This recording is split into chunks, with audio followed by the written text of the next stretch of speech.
Dana pemberdayaan 5% yang disetorkan setiap LPD di Bali tetap diberlakukan. Menurut Ketua BKS LPD Bali, Nyoman Cendekiawan, ketentuan tersebut tinggal menunggu keluarnya peraturan Gubernur Bali. Ketua BKS LPD Bali Nyoman Cendekiawan mengatakan, dana pemberdayaan sebesar 5% disetorkan oleh masing-masing LPD tidak dihapus, melainkan tetap diberlakukan. Aturan dana pemberdayaan tersebut tinggal menunggu ketok palu keputusan peraturan Gubernur atau Pergub Bali. Nyoman Cendekiawan menambahkan, bagi LPD yang tidak melakukan penyetoran berdasarkan aturan yang ada, akan dikenakan sanksi secara administrasi hingga pencabutan izin LPD bersangkutan.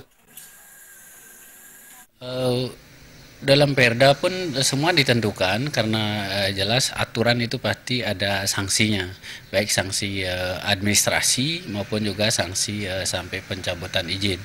Tentu proses penegakan sanksi untuk LPD melalui Perda ini tentu dilakukan oleh Pol PP yang merupakan kewenangannya untuk menegakkan Perda ini. Dan semua kita serahkan di aturan yang sudah berlaku, tentu yang lebih kita harapkan adalah pelaksanaan dari aturan itu.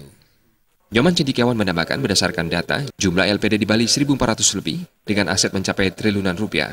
LPD Bali sebagai lembaga keuangan milik Desa Pekraman telah dirasakan masyarakat untuk pembangunan di desa. Suparyana, Bali TV.